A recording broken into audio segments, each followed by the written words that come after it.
right. Throwing a little party here today, doing this episode because of an incident that took place, and I'm hearing about it all over the talk radio circuits, the conservative kind of scene, and it once again, I thought I explained my opinion on the baby boomers, but apparently the message isn't getting across. And your movement's in disarray. It's a mess. It's comical. The conservative movement, the baby boomers. We'll get to it in a minute. But before I get into this topic and what it's about, I want to say something quickly. I remember back when Howard Stern was on the regular radio before he went to satellite. And I've got my opinions about him. I did listen to it a lot. But I also think, he did a lot to bring down the moral compass of the country, obviously. And I think I was kind of young when I used to listen to him. And I was developing my opinions back then as well. But I also don't know if I understood the full scope of what pop culture was doing. We now talk about Hollywood and entertainment and what it's done to the youth. So, I was that youth back then, believe it or not. But one thing regardless of your opinion on him, something that he did, and I believe it was strategic, it was intentional. He had his co-host, Robin Quivers. And a lot of people have accused him of this. And if you watch the movie that he made about himself, the kind of biography movie, he was obsessed. He had, I'm not going anywhere unless Robin is with me. Well, Robin served a purpose. And it's clear what was going on. I mean, he could, because she was black, he could do all types of racial stuff and kind of use that, get away with it. So for today's conversation, I need to remind people again that, as I did in earlier episodes, now I'm going to throw you under the bus, Brian. Brian came to me with the idea of this show, and I was kind of hesitant at first. Wasn't really sure, didn't know if it would work out. And it was a great idea. I'm glad we worked this out and we did it. But I just don't want to get accused of like the kind of Robin Quivers thing, meaning we're going to talk about some things today, and I'm going to bring Brian into it. And, Brian's past was not a factor in him being, like I said, Brian came to me. Having Brian here was not a strategic move so that I could get away with saying certain things. It was kind of actually the other way around. Brian came to me about the show. So we'll get more into that. This will reveal itself as we get into this conversation, what I'm talking about. And the other thing I want to say was, with the discussion that we're going to have today, I don't talk about this a lot. We kind of lay low about it. But you guys know, right, this building we're in actually that we use, it is a rehearsal space where bands practice. And again, I don't want to name names. We lay really low about this for a lot of probably obvious reasons. But some of the things I say in some of these bands that I play in, especially in Branch Davidian, it's controversial, to say the least. And I've had a lot of things to say about the way things are in this country, the institutions or organizations that are put there to enforce this insanity. And I just want to say, there have been many times, even now, currently, there are people in several bands that I play in that are in, they are different levels of law enforcement. We've had and have still some people that they are policemen. They've worked for the sheriff's department. You name it, all different. The court system. So sometimes anything I've said where I've been critical of the police or of law enforcement or these agencies we'll talk about today, there have been guys right there on that stage with me, possibly playing an instrument or whatever that. And again, I'm not going to name names. I'm not going to go there. But the reason I bring it up is because it's such a great example of I've got my opinions, and the things I say in the microphone are controversial, but I got no issue with anybody. I'm not out here to hurt people or cause anger towards people. I welcome anyone in this audience, because people are going to be upset today with some of the things I'm going to say, but this conversation has to be had. And anyone out there anyone that's the police or any type of, they work or have a career or in that type of field, there's no issue here. I'm not out to get people. I'm not out to hurt people. I hope this is a bridge.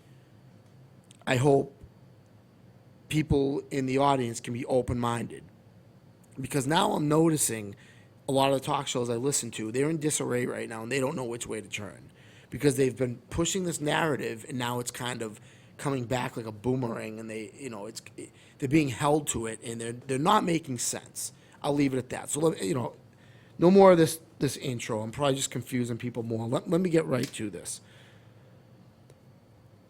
Recently, and this is what has got all the talk shows in an uproar, a guy out in Utah, Craig Robertson, I hope I got his name right, he was killed by the FBI. He was making threats. Joe Biden was going to be visiting Utah, and he was making threats towards the president. He'd had very questionable posts on social media, and it led the FBI to think he was enough of a threat that they had to do something about it. And they went into his house at 6 in the morning, very early in the morning, and they thought he had a gun, apparently, and they killed him. Now, him being killed and what happened to this guy is not funny, but what is hilarious, again, is what I'm hearing on the talk show, circuit. You conservatives, you baby boomers who I've addressed already, you guys are a mess. Your movement is a mess. The banter on these talk shows is a circus. If you were able to formulate any type of a coherent opinion other than what is spoon-fed to you, I might respect you a little bit. You are no different than these liberals. You talk about the liberals, they brainwash these kids in school, and they become liberals. If you're being brainwashed too, you're just as bad. So let's get into this. For decades, I have listened to these local stations. Not going to name them. All you up in Massachusetts know what stations I'm talking about. And every single time there's a questionable incident with the police, these talk show hosts and audience viciously defend the police. Doesn't matter what the situation is. If an elderly lady gets killed by the police, this whole movement, this conservative, whatever you want to call it, stands by the police all the time, without question. Yes, Brian. What if you stand outside Uvalde for an unnecessary amount of time? What's that? What if you stand outside of Uvalde school for an unnecessary amount of time? Right. Or how about I think it was in Seattle, when the protests were going on, people were standing on speaking of standing around, people were standing on their porch. And they got videos of this, the police walking by and shooting people with the non-lethal projectiles for standing on their porch. They said, get in the house. Dude, you got to draw a line somewhere. You can't tell people I don't care what's going on. That's their personal property. You can stand on your porch and watch the police walk by. Sorry. Well, we'll get into this. So, when he was killed outside of his house, the story is they let him lay there dead for people to see. Are you talking about Craig Robertson? Yeah. Robinson? Okay. For like 2 or 3 hours. Okay. Before we even get into that, okay? No matter what the scenario was, I've listened to these talk shows defend anything the police has done. And the narrative is always, the angle is, you don't understand what it's like. The police are walking into dangerous situations. It doesn't matter if it's an elderly lady or a handicapped person or whatever it is. They have to take all precautions. And if someone dies because they didn't follow, they didn't follow police instructions, so be it. Now all of a sudden, and that's fine. I'm not even arguing against that. What I'm laughing at is, and why I can't take these talk show hosts seriously, is now all of them, uniformly, I can't even believe what I'm hearing. One guy says, the guy was handicapped. Couldn't they have waited till he went out to get his mail or something like that? Couldn't they? Why did all those agents have to go in his house? Why did they? You have defended this for years. For years, they have defended this type of behavior. When the police engage in this type of behavior, these right-wing talk show hosts have defended it. And now, because they don't like the scenario, it's a perceived liberal FBI going after an innocent conservative guy. Now they don't like it. Now suddenly they're questioning police tactics, when for decades they said unless you're a cop, you're not to question these tactics. So this is hilarious, listening to this, them defending it now. The guy was handicapped, he couldn't defend himself. Doesn't matter according to you. According to all these people on Fox News and everyone else, doesn't matter if someone's handicapped. The police had to take precautions. So now suddenly we're going to question the police. Okay, let me add to that. The other thing I find hilarious is this perceived notion. Have you heard this, Brian? Brian, I don't know how much. Do you ever check in on the conservative talk show? Because I listen to a lot of it. Is this like foreign to you, or is it something you would ever listen to? Or do you kind of know what I'm talking about when I reference these people? You'd have to say names. Right, and I'm trying not to do that. It could even be Fox News. Okay. No. Okay. What a lot of them are saying is, Brian, I'll enlighten you. If you listen to Fox News or any of the right-wing shows or the national kind of conservative Republican shows, they keep doing this thing where they say, now the FBI is corrupt. Now the CIA is corrupt. Now the IRS is corrupt. Now the ATF is corrupt. And I'm like, now? Are you that stupid? You think this is new? Like, these people really believe 50 years ago none of these agencies were corrupt. Do you understand that the Central Intelligence Agency, they do studies on you? They want to know how you think. As Jesse Ventura pointed out, their mission statement involves them not operating on U.S. soil. They study how Americans think. Why are they doing that? Is cyberspace American soil? I would think it's vague and belongs to everybody. The internet is international, though. Right. But at any rate, Brian, the Central Intelligence Agency, they study trends in our behavior. They want to know how you think, Brian. You as an individual. They know how we do. We give it away. Right, right. So, I mean, that doesn't really, I think the impression is that they're gathering information from other countries for our safety. That's not necessarily the case. And to think that all these agencies were never, think about it. This is my question for people. When you think of the Internal Revenue Service, people are terrified. That agency strikes fear in people. Why are we afraid? We laugh at other countries when they have these scary agencies that everyone's afraid of. And then we go, oh, isn't it great that we don't do that in America? We have those organizations as well. 100% have them. Was that the vision of the country when this country was started? Was the vision was that we were going to be afraid of our own law enforcement agencies? And I hear all these guys, the talk shows, they're worried that the FBI is spying on them, that the FBI is corrupt. Dude, the FBI has been doing this for years. And that you actually think this is a new thing? Now, again, I am not here to criticize the police, make enemies with them, rile up hatred towards them, or any law enforcement agency. That's not what I'm about. Again, I'm about building bridges. I want these police to come into my audience, and maybe they can see why some of us are a bit concerned. But the problem is this, and Brian, this is what I want to ask you about, and this is where you kind of come in. Another aspect of this debate is that there's this big question right now on these shows. And I'm hearing it every day. Whose side are the police on? Whose side is the military on? And I keep hearing over and over again, the military is going to stand with the people. The police are going to stand with the people. Here's the problem, Brian, and I'd like where you were in the military. Mm-hmm. I really want your opinion. I'm going to tell you straight out, and I've told all my military friends this. I've told my police friends. I'm honest with them. I don't think the military is going to side with the people. I don't think the police are either. I don't think these agencies, whether it's the FBI or whatever, what I've seen is this.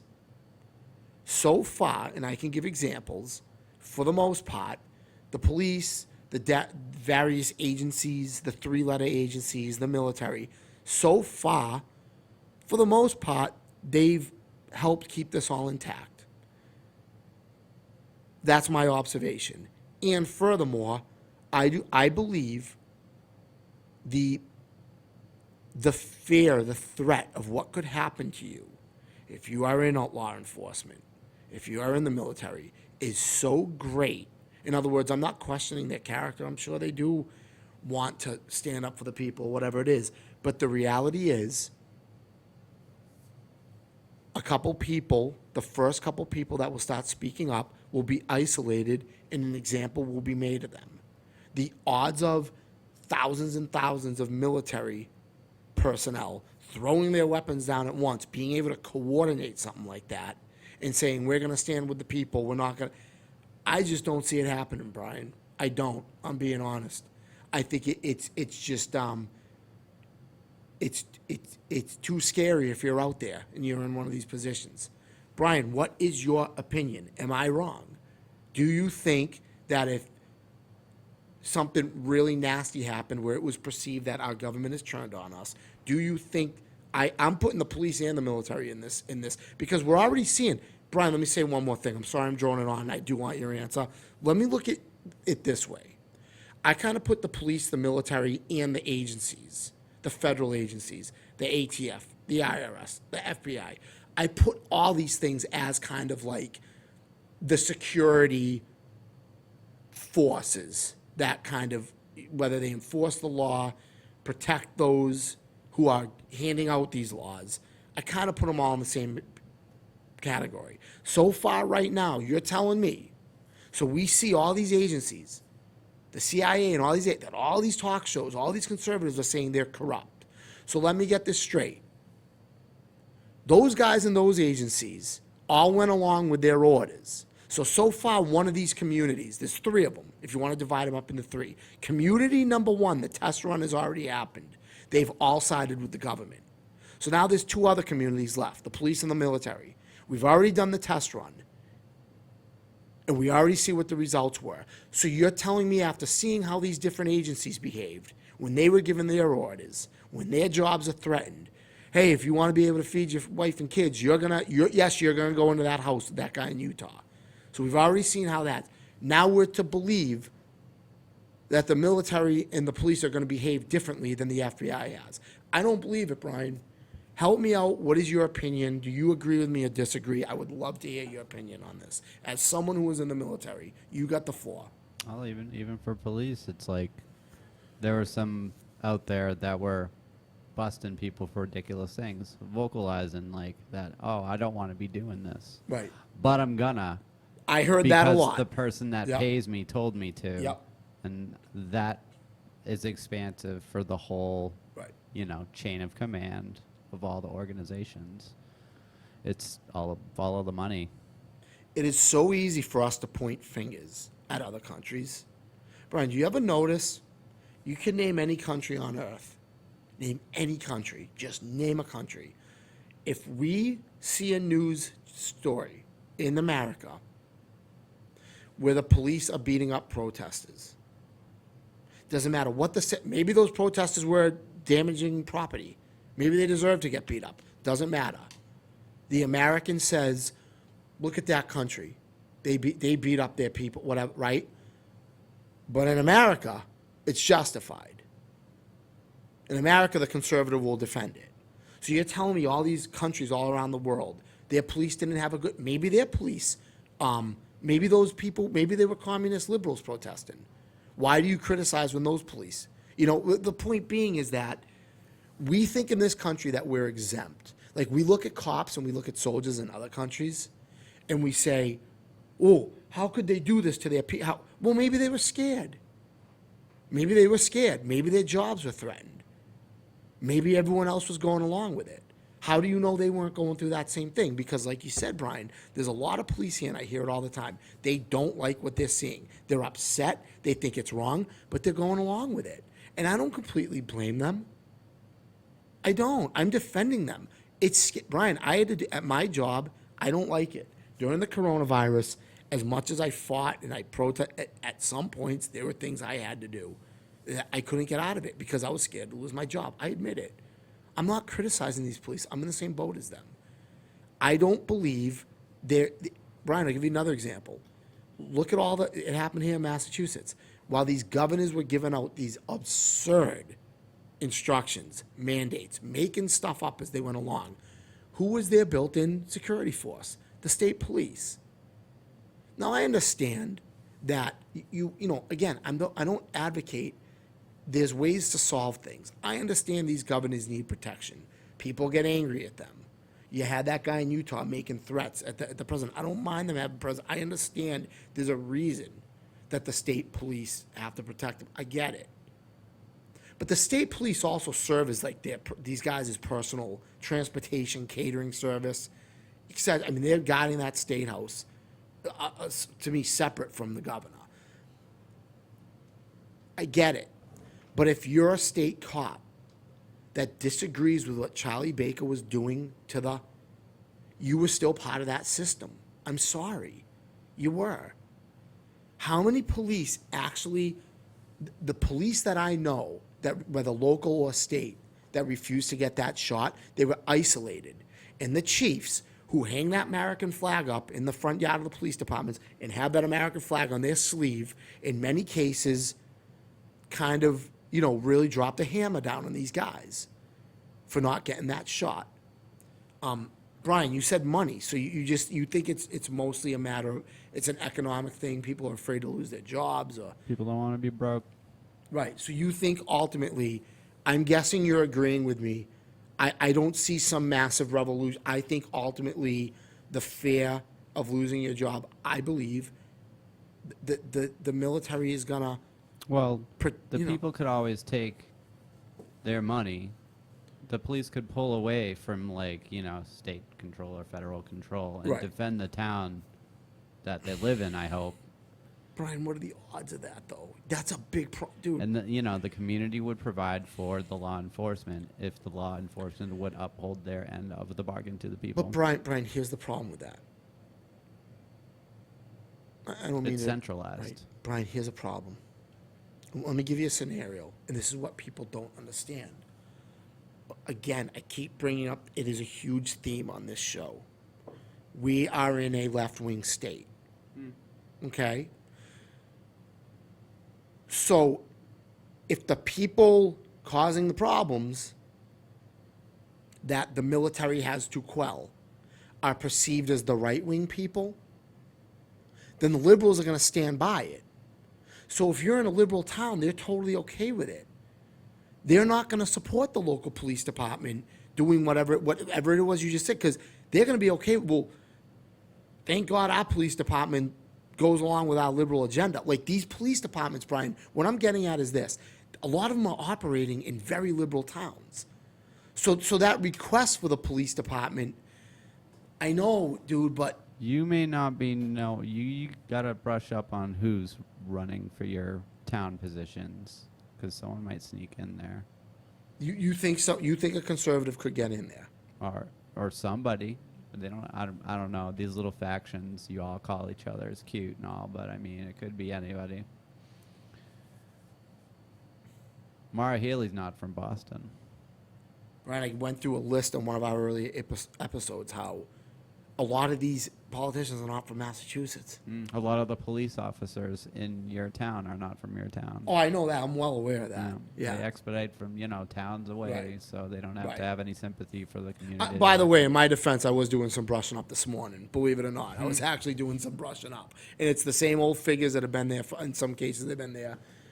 Same players that have been there for years. Very liberal. I think in small towns, one thing I will admit, the selectmen, like in my town, for example, it's selectmen, they are not used to big groups of people showing up. They're just not.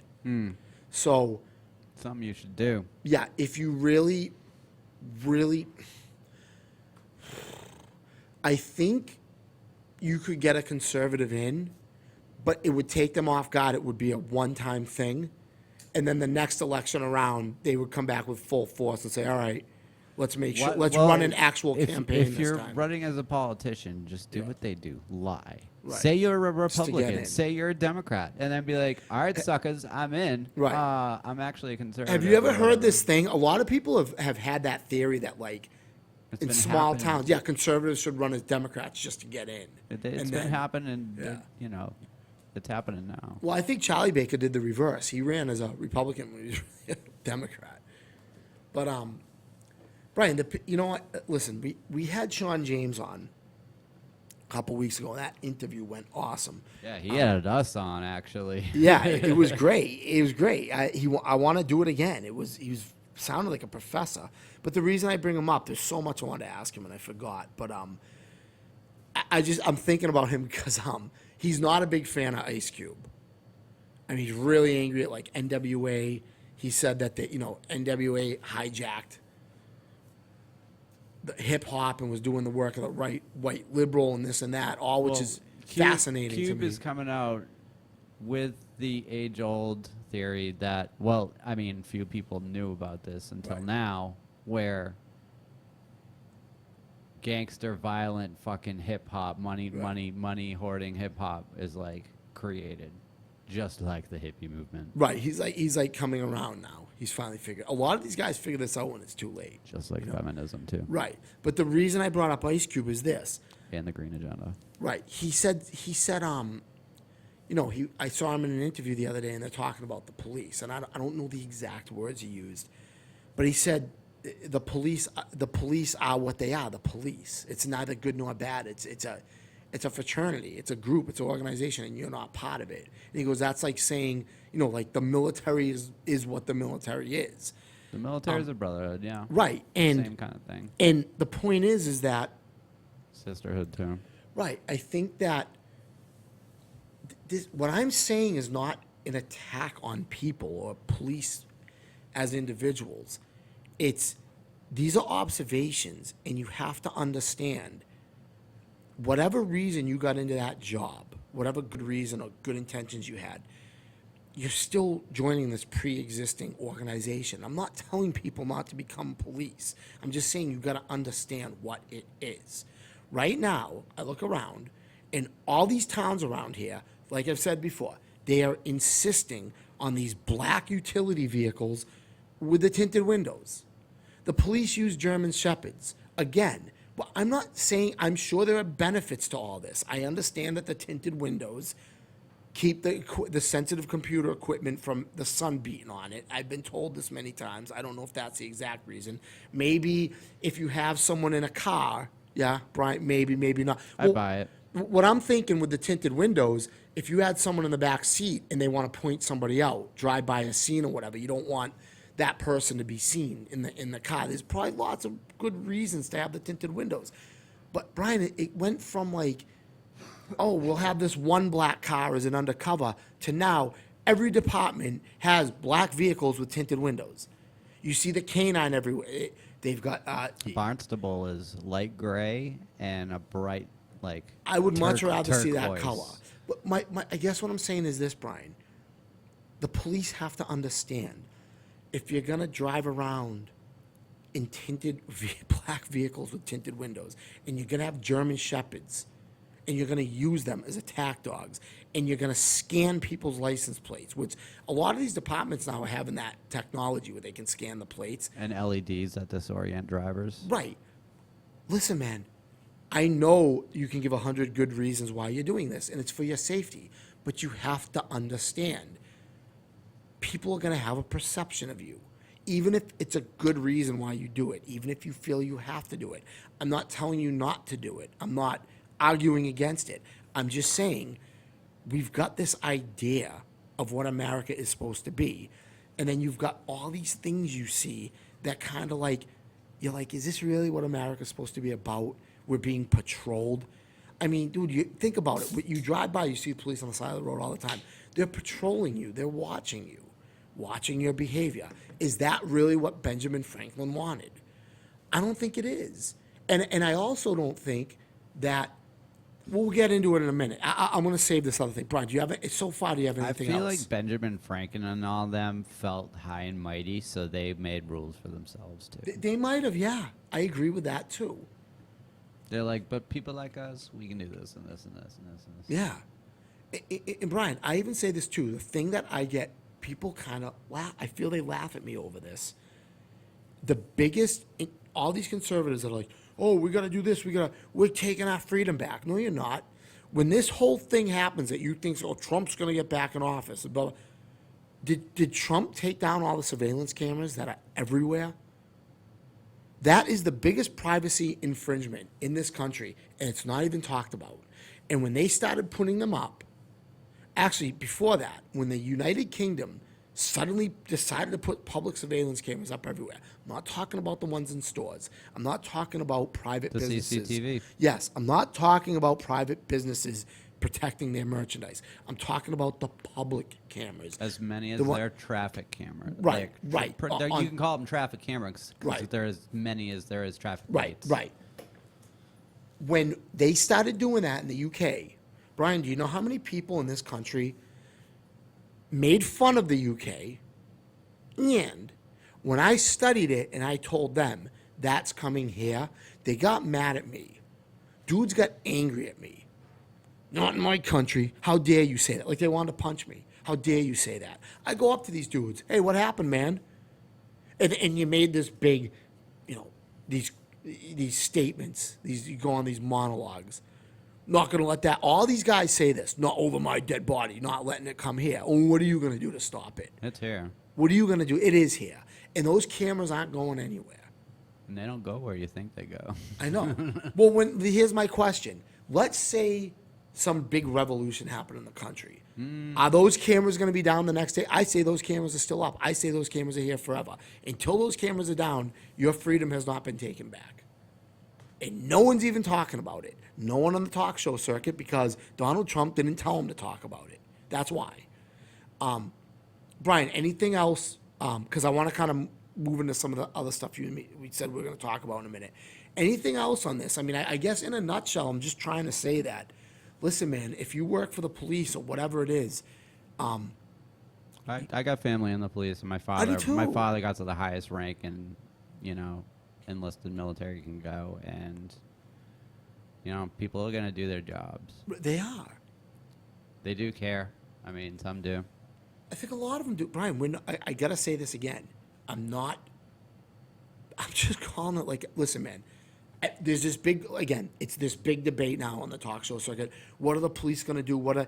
And people are in turmoil. A lot of these guys, these hosts that host these shows are stuck because they've been so pro-cop. They've defended everything the police and the military have done. Now they're kind of like, what do I do now? Their policy is coming from Right. a pretty shady place. Right. though. You can tell they're kind of nervous because they're not so sure now if the police are going to side with the people or the military's going to. They're seeing what like the FBI is doing. I'm not in conflict right now. My views have been the same for years. And Brian, it doesn't matter how many times I say it. I mean, I'm not. You could also look at it this way too. Yeah. Instead of you can observe this. It's always a protection of property. Right. As more, Right. more than it is people. Brian, my hope is that I want these police and all these people that work for the different federal government agencies and the military, I want them to be in this audience. I do. Like, I welcome them in here. I'm not I'm not after them. I'm not out to hurt them. I'm simply kind of trying to maybe make them understand, like, listen, man,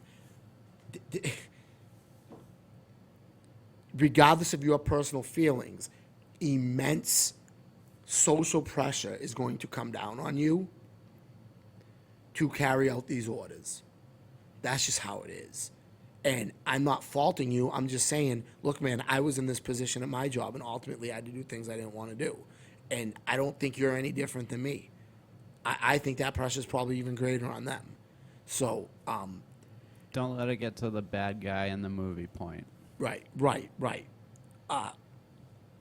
And all these guys got to kind of get together. And again, Brian, I think what happens is there are those guys out there that say, I'm not going to go along with this, but I think they're detected so fast, they're isolated, and an example is made of them. And it just scares everyone else. Like, yeah, I don't want to get involved in that. They let all these people talk online for a reason. Right. Build evidence. Which, by the way, into my next, the thing we're going to talk about. I think that what happens is, again, I always say the conservatives and the liberals, I find a lot of similarities with them. Okay, so let me give you an example.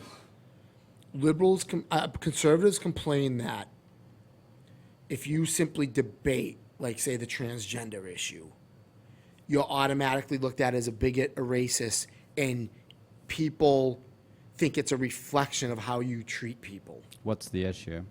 Well, anything to do with transgender. Let's say, for example, someone says a boy is a boy, a girl is a girl. I don't want my kids being taught this stuff. I don't want a separate bathroom. I mean, there's a multitude. So clash of ideals. Yes.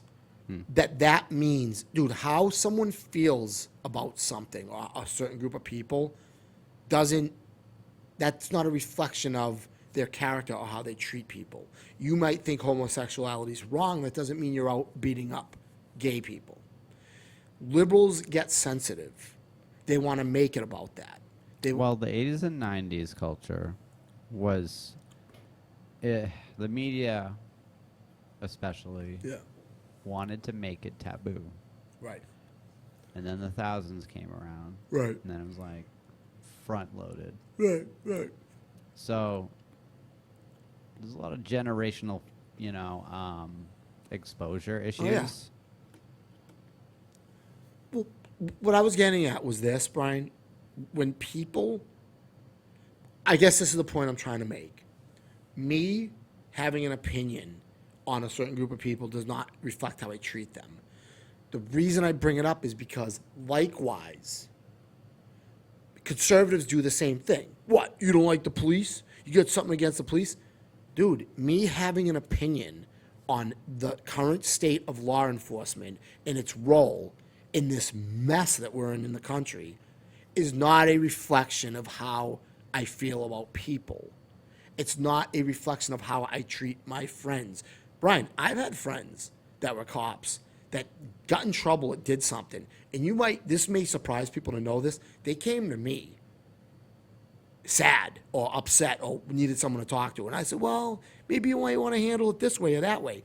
Dude, you'd be surprised. Despite the vicious things I've said about law enforcement, there are times when people in law enforcement have come to me because they needed a friend to talk to. Okay, so my opinions of the police have no reflection of how I treat people.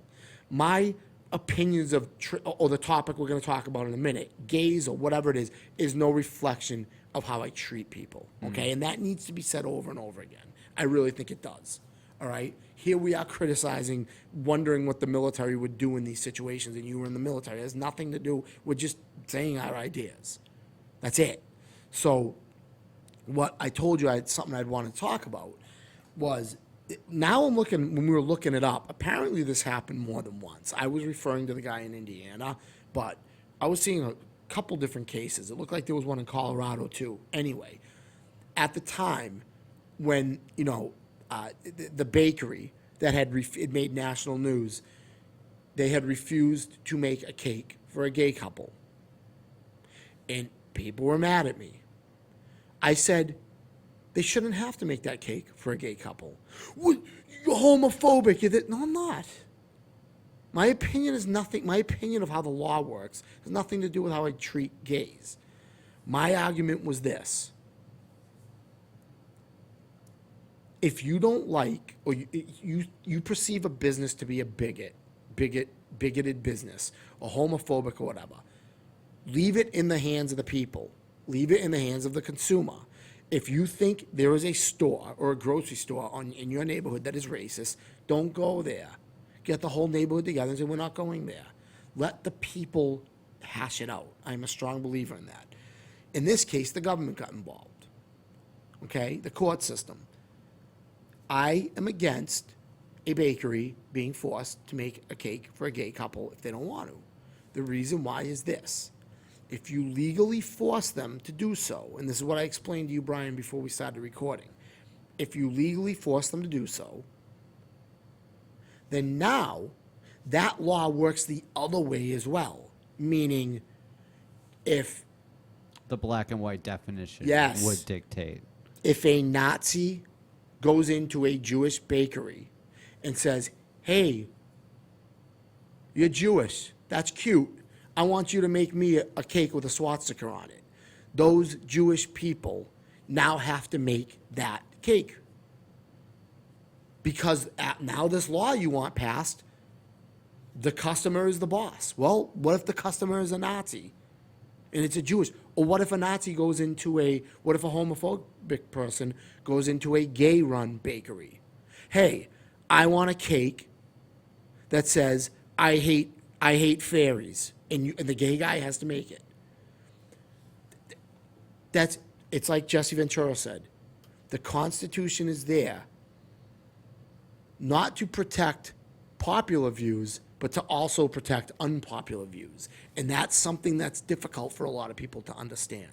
Brian, I think the topic on his face is highly divisive, yeah. and it's put out there to do so. You just, said, just so people can get mad at you for saying fucking certain yeah, shit about probably, yeah. I agree with that. It causes division. Yeah. A lot of shit does. Yeah. And Brian, that's what you're good at. I mean, you dude, there's so much stuff that like you bring up to me that I'm like, wow, I never even looked at it that way. I think you got kind of that like deep background, like, even today when you were telling me about the thing you sent me today, we were talking about with the sharks. Was it sharks that were It was all marine wildlife. There's a Right. lot of whales and a lot of sea life washing up on this east coast, And- up and down Canada, down here. right? And then you said there's no mention of the wind farms, meaning that you feel the wind farms are a factor. It just so happens that these wind farms are being pile drived and installed, Right. or they're already existing around, giving off an extremely low frequency, Right. but a big one. Right, in an attempt to help the environment, they're doing that. To make the it environment. greener, Right. there's going to be a couple. You got to crack a couple eggs to make Right, this omelet. right. We got to destroy the planet so we can make Well, it super green for you. You know what else is funny too? Have you ever heard of like Cape Cod? When I listen to the Cape Cod talk shows, they're always talking about this. All like the rich environmentalists that like they don't want the wind farms there because it like wrecks the scenery or whatever, and they again it's the perception is that it's a lot of like environmentalists that don't want the wind farms there just because of the way it looks and the irony in that. And I like, dude, something funny? I like those big windmill things. I think they look cool. I've always been fascinated with big tall structures. I think they're creepy. I think they're freaky.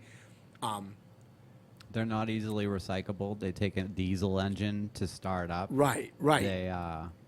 They mess with migratory bird. Oh, I'm sure. patterns. I'm just saying. I think they kind of look cool. I'm not saying they're good. I just what I'm getting at is the visuals have never. I mean, they've got them all over the place, kind of in my neck of the woods, and the visuals never bothered me. I think they kind of, especially when the sun's going down. If they were doing something worth it, then hell yeah. Yeah. But anyway, I apologize for yawning.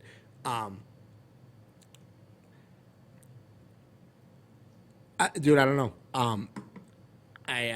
But the gay cake law Yeah. is just meant to divide. Yeah. Even people arguing over what the law should be. Right. It's Or the fact that it became such a big story. It was like almost plucked out.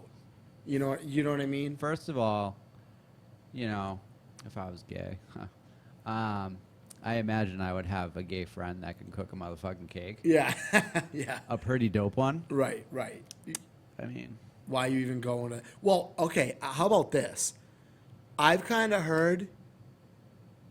Here's something I kind of heard at the time, and again, it looked like this happened in several different places, which I wasn't aware of until we started looking it up today. I also kind of heard that like maybe some of these situations, people were purposely going into cake shops where they knew making that type of a cake would be just an to issue. make their just to social justice yeah, ground. yes. There was a lot of speculation. Some of that was, That goes to the victim mentality. right. There was something like I think what was it? I heard, man. I don't want to give out false information, but almost like it was implied like some type of campaign, like find a Christian bakery and go and ask for a gay cake so we can prove our point. Like they were kind of getting harassed and stuff. And then there's that. There's the victim mentality. It's a wicked fucking toxic part of all Right. this. The Yeah. division, and then there's the people who need something for them to be the attention of being a victim of. You know what I mean? Yeah. So they can call out an injustice, Right. and then it makes the division. Yeah. Just looking for any little thing to Hey, you want to hear a quick funny story before I get into my you'll really like this. Before I get into this last thing we're going to talk about. Last night, as you know, Nick from Abysmal Depths, he is one of the last promoters on earth to still use the paper flyer attack, which I think is great. It like stops people dead in their tracks when they see when someone hands them a paper flyer for a show, they can't believe it. Like I haven't seen one of these in years. Remember back in the old days, that's all you got was paper flyer. Like all the time. I wish I kept all mine. Yeah, people. What's that? Would you like a paper flyer, Brian?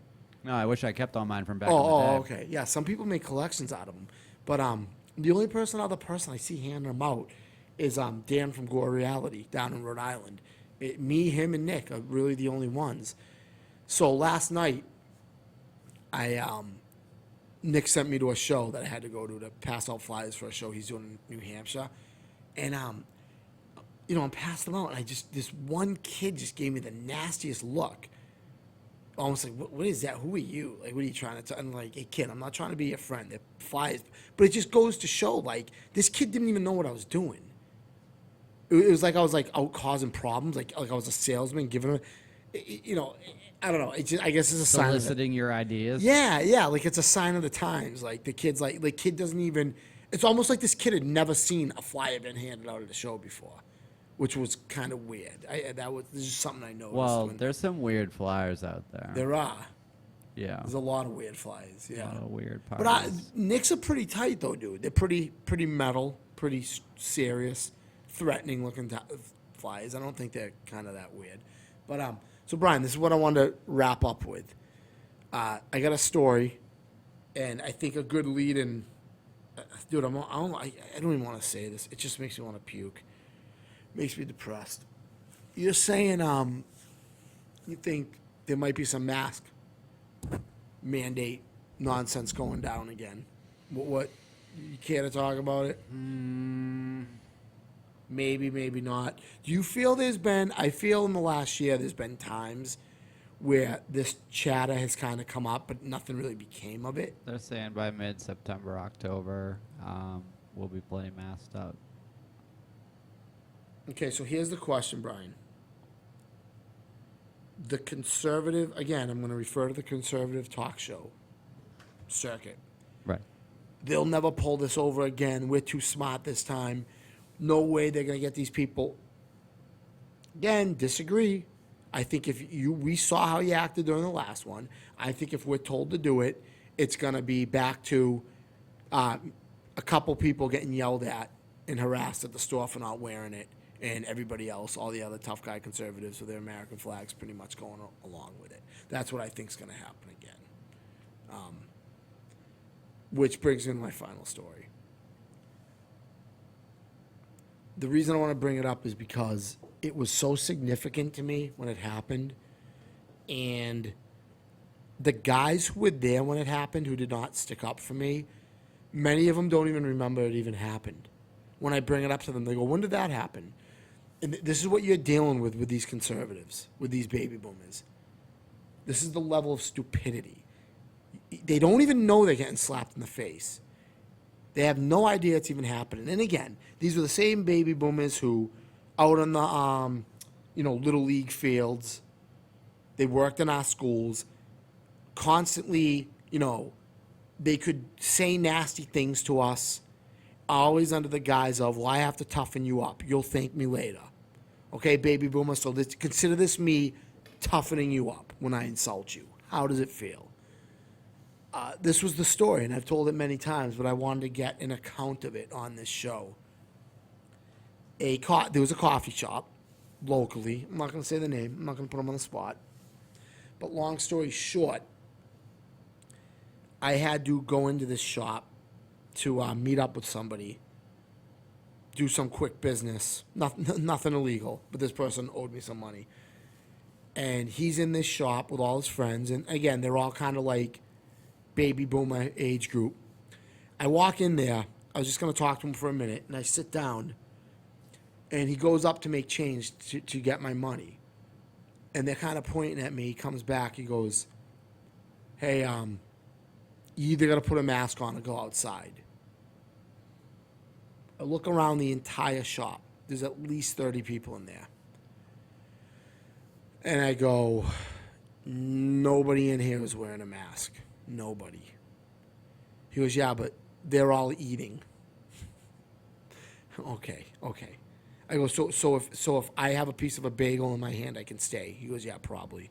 You know what? I'm out of here. This is absurd. And I stood outside, and all the people that were in there, I knew most of them. As they left, they did not even understand that I was protesting. They're walking by me going, hey, do you need a ride home? Do you need a ride home? I'm like, no, I don't need a ride home. Do you see what just happened to me in there? Finally, the guy who owed me money came out, and he's talking to me. He gives me my money. And I go, did you see what just happened in there? I go, do you see the insanity of this? Nobody in there was wearing a mask. There's this disease that's killing everybody, but when you're eating, it doesn't get you. And that guy over there isn't eating, so he has to wear. He's the only one that's got to wear one. But meanwhile, all those people in there aren't spreading anything to each other. Only me, because I don't have a donut in my hand. And I said to this guy, I go, do you see the insanity of this? And he goes, I know. I go, what do you know? All you people keep saying you know. When are people going to stop putting their feet down? Everyone in that shop should have gotten up and walked out. And people might hear this and go, what, you think it's all about you? It's their obligation to stick up for you? No, it's not. I'm not making it about me. I'm saying all these guys scream in that coffee shop at the TV every day when the CNN is on about the hippies are taking over, the liberals are taking over. But when something like that happens right in front of them, what do? They should have all walked. If I saw that happen, I was one of them, I would have walked out too. And they will keep going back to that place that tells them to wear a mask. And this is the mentality. You expect the police to side with you when you won't even side with each other. You won't even side with each other. You will sit there and watch someone get harassed over not wearing a mask, but yet you expect the police to take some type of a stand. You expect the military to do it when you won't even take that stand. So anyways, I'm starting to set up for our next guest. We're going to have some more people in here soon, hopefully. Brian, I'm thinking the next guest I might want to do inside, in here. We might not have to do, if it's a local person, we might not have to do a Zoom thing. So maybe we'll have them sit here. I'm on it. I'm putting it together. Again, I've made a habit of not announcing the guests. You'll just know when you tune in. So I think I alluded to you where I want to go next with this. And I've started making the phone calls, and we're going to set something up. So, yes. One. We just paused for a second for Brian to show me something. Brian, I'll wrap up. I want to tell them what you just showed me. But so I was talking about the Zoom call and stuff. I don't think we'll have to do a Zoom call this time. I think we might actually get a guest in here sitting with us. The Zoom calls, because so far we've had guests from far away. But if it's someone local, we can maybe get them in here. Yeah, Brian just showed me an article. We just paused for a minute, and Brian just showed me. Yeah. University Hospital in Syracuse, New York, reinstated mask mandates on Thursday amid reports of an uptake of COVID. Can't call it coronavirus, it's COVID. Yeah, Brian, I've said that the hospitals, I think, love this stuff. Well, TSA is in there, too. Yeah, of course. Government agencies, the hospital, well, that's all it's going to take. And then everyone else starts panicking, too. Man, I hope, Brian, all I can say is this. All these people are claiming this time they're not going to do it. This time they know. Okay, let's see it. It's all talk. It's all talk as far as I'm concerned. Let's see it. Oh, here's what I will say to wrap it up. A video was sent to me, and they kind of put it in a good way, how I kind of put it. This guy said during the coronavirus, people were just silent. And this guy's saying, listen, I understand not everybody can go to a protest or risk losing their job, but No, you couldn't go to the beach. Right. But you can go to work if you were essential, or Right, you could go protest. That was excluded. Right. But what bothered this guy was, I think he was talking about protests against like the coronavirus and the vaccines and stuff. What was bothering him was the silence. He's like, I understand if you can't take action or don't know what to do, but the silence was, people were afraid to even speak up. And that's kind of where I'm at. I understand not everybody can take a stand, but can we at least do the bare minimum? Can we have a discussion?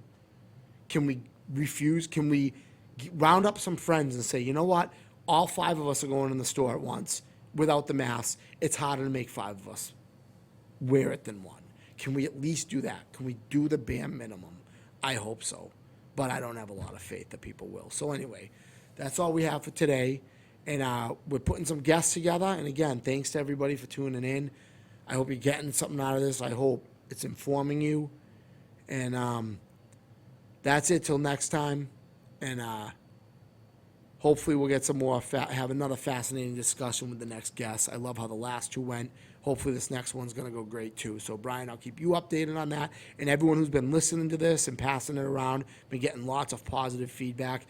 Really, really appreciate it. Thank you so much. Wherever you are, spread this on to a friend. Pass it on to people. That's how it gets out there. Thank you. Take care of each other. Come together to form VOLTRON. Definitely.